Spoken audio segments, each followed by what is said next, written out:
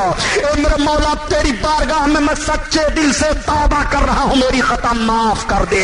حبیب اجمی کے آنسو گرنے لگے, حبیب اجمی رونے لگے, اور اسی رونے کے عالم میں حبیب اجمی اٹھے. انہوں نے سوچا لاؤ اپنے توبہ پر کسی کو گواہ بنا لوں اور کسی کے وسیلے سے توبہ کر لوں. پہلے زمانے کا دور یہ تھا, اور پہلا دور یہ تھا کہ جب لوگ توبہ اپنی خطاؤں سے کیا کرتے تھے تو کسی بزرگ کے ہاتھ پر توبہ کیا کرتے تھے, کسی پیر کامل کے ہاتھ پر توبہ کیا کرتے تھے, کسی اللہ والے کی بارگاہ میں جا کر کے توبہ کیا کرتے تھے. دیکھو یہی سے وسیلے کا پتہ چل گیا کہ جب تم وسیلہ نہ لوگے تو تمہاری توبہ قبول نہیں ہوگی. رب کی بارگاہ میں تمہیں توبہ کرنی ہے, جب بھی تمہیں وسیلہ لینا پڑے گا. آج کچھ ایسے بدماش ذہن کے لوگ ہیں جو وسیلوں کا انکار کر دیا کرتے ہیں. میں پوچھنا چاہتا ہوں حبیب اجمی کو جانے کی ضرورت کیا تھی حسن بصری کی بارگاہ میں, حضرت امام حسن بصری رحمت اللہ تعالی علیہ کی بارگاہ میں. یہ حبیب اجمی چل پڑے. راستے میں چند بچے کھیل رہے تھے جو صاحب کشف و کرامت بچے تھے, اس میں کچھ ایسے تھے جو اللہ والے تھے. ان بچوں نے دیکھا وہ دیکھو حبیب اجمی آ رہے ہیں. بچوں نے کہا ٹھہر جاؤ, وہ حبیب اجمی سود خور آ رہا ہے, اگر اس کے دامن کی ہوا بھی کسی کو لگ گئی تو وہ جہنمی ہو جائے گا, اتنا بڑا گنہگار وہ آ رہا ہے. اتنا سننا تھا حبیب اجمی اور زاروں قطار رونے لگے. اے میرے مولا بچے بھی میرے گناہ سے بھاگ رہے ہیں, پروردگار اب مجھے پناہ کہاں ملے گی؟ یہ بچے بھی میرے دامن کی ہوا سے پناہ مانگ رہے ہیں, میرے مولا میری غلطی معاف کر دے. حبیب اجمی کے آنسو گر رہے ہیں. حبیب اجمی پہنچ گئے حضرت امام حسن بصری کی خدمت میں. حضرت امام حسن بصری کے ہاتھ پر انہوں نے سچے دل سے توبہ کی, اور توبہ کر کے جب واپس آنے لگے تو وہی بچے پھر راستے میں کھیلتے ہوئے مل گئے. ان بچوں نے پھر حبیب اجمی کو دیکھا تو بچوں نے کہا اب کھیل بند کر دو, حبیب اجمی توبہ کر کے آ رہے ہیں, اگر ان کو ہم لوگوں کا گرد و غبار اڑ کر کے لگ جائے گا تو گنہگار ٹھہرو گے. حبیب اجمی توبہ کر کے آ رہے ہیں اس لیے رک جاؤ. اب حبیب اجمی کا حوصلہ بڑھا. حبیب اجمی نے سن لیا ان بچوں کے ذریعے سے, یہی بچے ہیں جو کہہ رہے تھے کہ دامن کی ہوا لگے گی تو گنہگار ٹھہرو گے, مگر یہی بچے ہیں جو اعلان کر رہے ہیں کہ حبیب اجمی توبہ کر کے آ رہے ہیں. اب اگر ہم لوگوں کا گرد و غبار اڑ کر کے پڑا تو گنہگار ٹھہرو گے, اس لیے کھیل بند کر دو. التائب من الذنب کمن لا ذنب له, گناہوں سے توبہ کرنے والا ایسے ہی ہو جاتا ہے گویا اس نے گناہ نہیں کیا. حبیب اجمی کو حبیب کس نے بنایا ہے؟ توبہ نے. بشر حافی کو ولی کس نے بنایا؟ توبہ نے. فضیل بن عیاض کو سید الطائفہ کون بنایا؟ توبہ نے. التائب من الذنب کمن لا ذنب له, گناہوں سے توبہ کرنے والا ایسے ہی ہو جاتا ہے گویا اس نے گناہ نہیں کیا. تمہارے رب کا فرمان ہے وہ توبوا الی اللہ جمیعا ایھا المؤمنون لعلکم تفلحون, اے ایمان والو رب کی بارگاہ میں مکمل طور پر توبہ کرو. مومنوں کو توبہ کا حکم ہے, کافروں کو تو حکم ہوتا ہے وہ اسلام لائیں, پہلے وہ کلمہ پڑھیں. جب تک وہ کلمہ نہیں پڑھ لیں گے ان کے لیے توبہ کہاں ہے, ان کے لیے نماز کہاں ہے, ان کے لیے روزہ کہاں ہے؟ سب سے پہلے ان کے لیے ایمان ہے, اور جو ایمان لے آئے ہیں ان کے لیے رب کا حکم ہو رہا ہے کہ اگر تم سے خطا ہو رہی ہے اور لغزش ہو جا رہی ہے, اے میرے بندے تم اپنے خطاؤں کی معافی میری بارگاہ میں مانگو. بندوں سے خطا ہوگی, ضرور لغزش ہو جائے گی. آؤ دیکھو خطا دونوں طرف سے ہوئی ہے. حضرت میں عرض کرتا چلو ابلیس سے بھی غلطی ہوئی ہے اور حضرت آدم علیہ السلام سے بھی لغزش ہوئی ہے. ابلیس کے تعلق سے رب تعالیٰ نے ارشاد فرمایا آدم کا سجدہ کر, اس نے انکار کر دیا, غلطی اس نے کی ہے. اور حضرت آدم علیہ السلام کے لیے رب نے ارشاد فرمایا اس درخت کے قریب نہ جانا. حضرت آدم درخت کے قریب چلے گئے, لغزش ادھر سے بھی ہو گئی ہے. دونوں خطاؤں میں فرق ہے. ایک خطا ہو رہی ہے گھمنڈ سے, اباوستکبرا, تو گھمنڈ سے جو غلطی ہوتی ہے اس کو توبہ کی توفیق نہیں ملتی ہے, اور لغزش سے جو غلطی ہوتی ہے اگر بندہ نادم ہو کر کے رب کی بارگاہ میں معافی مانگے تو اس کی توبہ قبول ہو جایا کرتی ہے. یہی وجہ ہے کہ جب ابلیس سے سوال کیا ابلیس تم نے ابن آدم کی کمر کیسے توڑی, تو ابلیس نے کہا میں نے ابن آدم کی کمر گناہ کروا کر کے توڑ دیا, زنا میں نے اس سے کروایا, جھوٹ میں نے اس سے بلوایا, قتل میں نے اس سے کروایا, شراب میں نے اس سے پلوائی, بے حیائی میں نے اس کو مبتلا کر دیا, یہاں میں نے اس کو مبتلا کیا, وہاں میں نے اس کو مبتلا کیا, فلاں جگہ میں نے اس کو مبتلا کیا. اس طرح سے میں نے اس کی کمر توڑ دی, تقویٰ اور طہارت کی. پھر ابلیس سے پوچھا گیا کہ تیری بھی کبھی کمر ٹوٹی ہے؟ تو ابلیس نے کہا ہاں میری کمر تو بڑی آسانی سے ٹوٹ گئی, میں نے تو اس کو گناہ کروا کر کے اس کی کمر کو توڑا ہے, لیکن اس نے میری کمر کو بڑی آسانی سے توڑ دیا. کہا تیری کمر کو کیسے ابن آدم نے توڑ دیا؟ کہا ابن آدم اپنے گناہ کو سوچ کر کے رب کی بارگاہ میں شرمندہ ہوا, رو پڑا, توبہ کیا, میری کمر ٹوٹ گئی. اس نے توبہ کر کے میری کمر کو توڑ دیا. اس لیے اے مسلمان مسلمانوں تمہیں ابلیس کی کمر توڑ دینی ہے تو توبہ کر کے توڑ دینی ہے. تم رب کے بارگاہ میں توبہ کر کے ذرا دیکھو دو, جو توبہ کر لیتا ہے اس کی روزی بڑھ جایا کرتی ہے. اللہ کے حبیب ارشاد فرماتے ہیں تم علی الطہارۃ فإن یسع علیک الرزق, تم ہمیشہ پاک و صاف رہا کرو, تم پر تمہاری روزی بڑھا دی جائے گی. نبی کونین صلی اللہ تعالیٰ علیہ وسلم کی فرمان کتنا عام ہے, جب توبہ کرو گے تو پاک و صاف رہو گے. یہاں پاک و صاف رہنے کا مطلب صوفیاء کرام فرماتے ہیں گناہوں سے پاک و صاف رہو. صرف جسمانی طور پر ہی پاک و صاف نہیں, ظاہری ترجمہ حدیث شریف کا تو یہ ہوتا ہے کہ جسمانی طور پر تم پاک و صاف رہو, مگر صوفیاء اس کی وضاحت بیان فرماتے ہیں کہ تم علی الطہارۃ فإن یسع علیک الرزق, تم ہمیشہ پاک و صاف رہا کرو, تم پر تمہاری روزی بڑھا دی جائے گی. تم گناہ چھوڑ دو تمہاری روزی بڑھ جائے گی, تم خطا چھوڑو تمہاری روزی بڑھ جائے گی, تم پاپ چھوڑو تمہاری روزی بڑھ جائے گی, تم بے حیائی چھوڑو تمہاری روزی بڑھ جائے گی, تم شراب چھوڑو تمہاری روزی بڑھ جائے گی, تم جھوٹ چھوڑو تمہاری روزی بڑھ جائے گی, تم سود خوری چھوڑو تمہاری روزی بڑھ جائے گی, تم غیبت چھوڑو تمہاری روزی بڑھ جائے گی, ماں باپ کی نافرمانی چھوڑو تمہاری روزی بڑھ جائے گی. روزی بڑھتی کیسے ہے اور روزی گھٹتی کیسے ہے, اس کو بھی سن لو پیارے. گناہ کرنے سے روزی گھٹ جاتی ہے, جھوٹ بولنے سے روزی گھٹ جاتی ہے, گناہ کرنے سے روزی گھٹ جاتی ہے. اور اللہ کے حبیب ارشاد فرماتے ہیں کہ جو اپنے ماں اور باپ کا چہرہ سویرے سویرے محبت سے دیکھا کرے اللہ تعالیٰ اس کی روزی کو بڑھا دیتا ہے. یہ حدیث شریف ہے. اب روزی بڑھنے کی شکایت نہ کر لو. اگر چاہتے ہو کہ تمہاری روزی تم پر بڑھا دی جائے تو اپنے باپ کا چہرہ محبت سے دیکھ لیا کرو. اگر باپ موجود ہے اپنی ماں کا چہرہ محبت سے دیکھ لیا کرو. اگر ماں موجود ہے اور اگر ماں باپ دونوں موجود نہیں ہے تو ان سے محبت کیا کرو, ان کے حق میں ایصال ثواب کیا کرو, تمہاری روزی تم پر بڑھا دی جائے گی. ماں اور باپ کو ناخوش کرنے کے بعد تم کہو کہ تمہاری روزی بڑھے نہیں بڑھ سکتی ہے. اللہ کے حبیب ارشاد فرما رہے ہیں کہ ماں اور باپ کی دعائیں اولاد کے حق میں مقام قبولیت میں نبی کی دعا کے برابر ہیں. اس لیے تم اپنے ماں اور باپ کو خوش رکھا کرو, تمہاری روزی تم پر بڑھا دی جائے گی. وہ توبو الی اللہ جمیعا,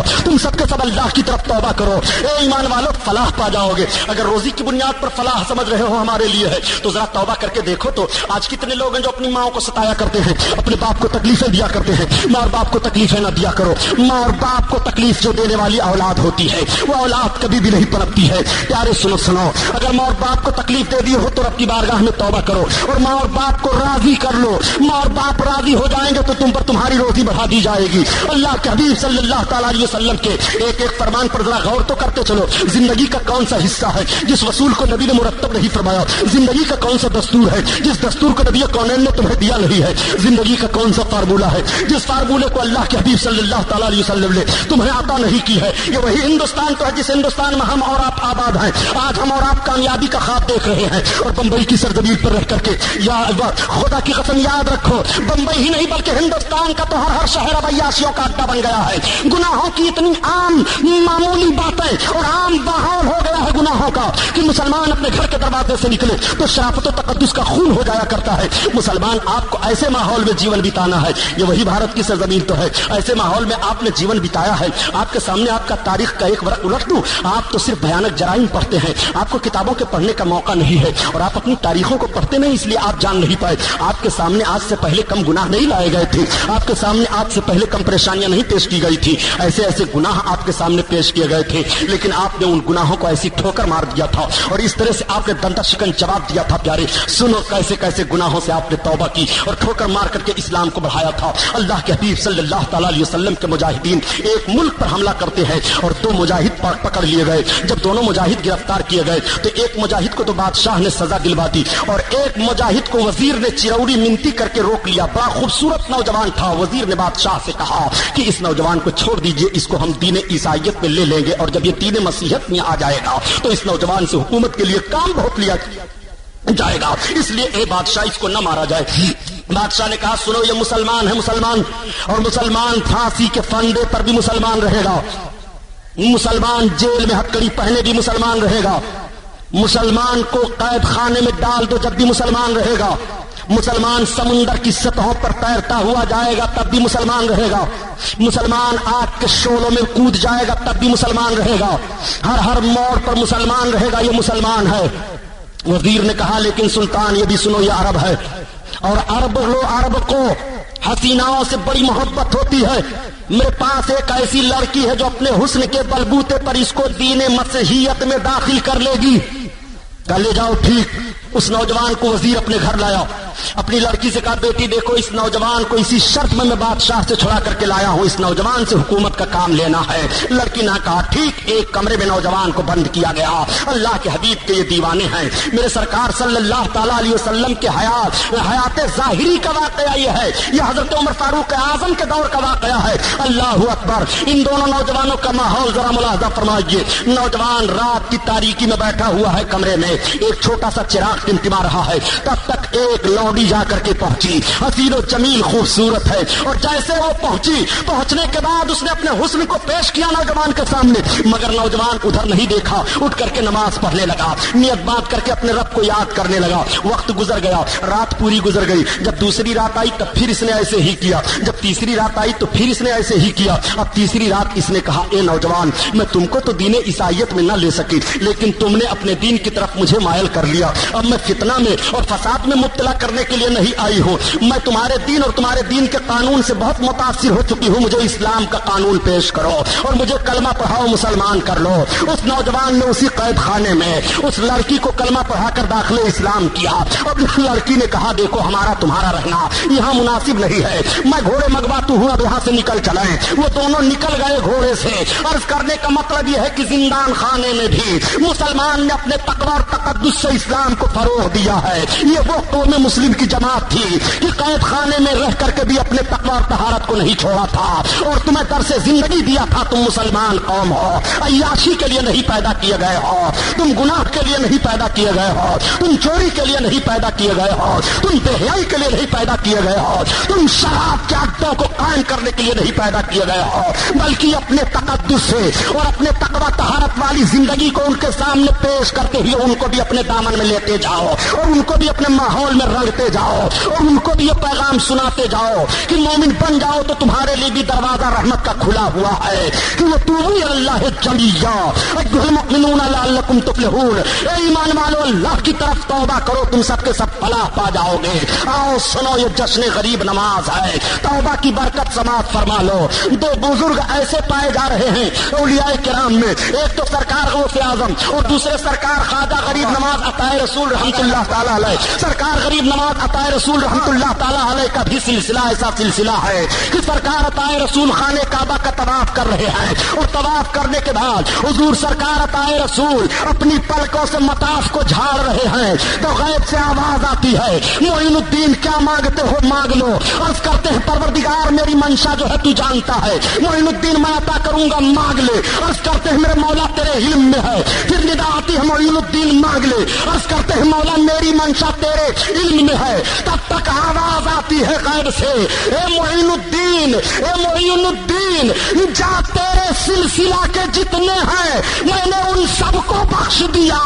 تب تک عرض کرتے ہیں میرے مولا ان کی بخشش کا طریقہ کیا ہوگا؟ ندا آتی ہے معین الدین جو بھی تیرے سلسلے کا ہوگا جب تک اس کی توبہ کی توفیق نصیب نہیں ہو جائے گی تب تک اس کو موت نہیں آئے گی، میں تیرے سلسلے کے ہر فرد کو توبہ کی توفیق دے دوں گا تب اس کو موت آئے گی۔ یہی سلسلے چشتیہ کی بڑی عظیم برکت ہے اور یہی سلسلے قادریہ کی برکت ہے۔ دو ہی بزرگ تو ایسے ہیں، سرکار غوث اعظم نے بھی فرمایا ہے کہ میرا نام لیوا سچا دل سے جو رہے گا وہ اس وقت تک نہیں مرے گا جب تک اس کو توبہ کی توفیق نہ نصیب ہو جائے۔ تبھی اعلیٰ حضرت عظیم البرکت کہتے ہیں کہ قادری کا قادریوں میں اٹھا عبد القادر قدرت نما کے واسطے، اور سرکار عطائے رسول غریب نواز فرماتے ہیں کہ میرا نام لیوا جو محبت سے رہے گا جب تک اس کو توبہ کی توفیق نہیں مل جائے گی تب تک اس کو موت نہیں آئے گی۔ یہی وجہ ہے جو جشن غریب نواز منایا جاتا ہے۔ اسی لیے اعلیٰ حضرت کے بھائی استاد سمن علامہ حسن رحمت اللہ تعالیٰ علیہ بیان فرماتے ہیں اے ہندوستان کے مسلمانوں تمہیں گھبرانے کی ضرورت نہیں ہے، تم اپنے غربت و افلاس کی شکایت کیوں کرتے ہو، تم اپنے پریشانی کی شکایت کیوں کرتے ہو؟ سلطان الہند تمہارے ہیں، غریب نواز تمہارے ہیں، غربت کا جنازہ وہاں سے نکل رہا ہے، افلاس کا جنازہ وہاں سے نکل رہا ہے، مصیبت کا جنازہ وہاں سے نکل رہا ہے، پریشانی کا جنازہ وہاں سے نکل رہا ہے، بھیانک ماحول کا جنازہ وہاں سے نکل رہا ہے، دشواریوں کا جنازہ وہاں سے نکل رہا ہے۔ جب ہمارے پاس غریب نواز ہیں اور ہم غریب نواز کے ہیں تو ہمارا نعرہ یہی ہونا چاہیے کہ خواجہ ہندو در بار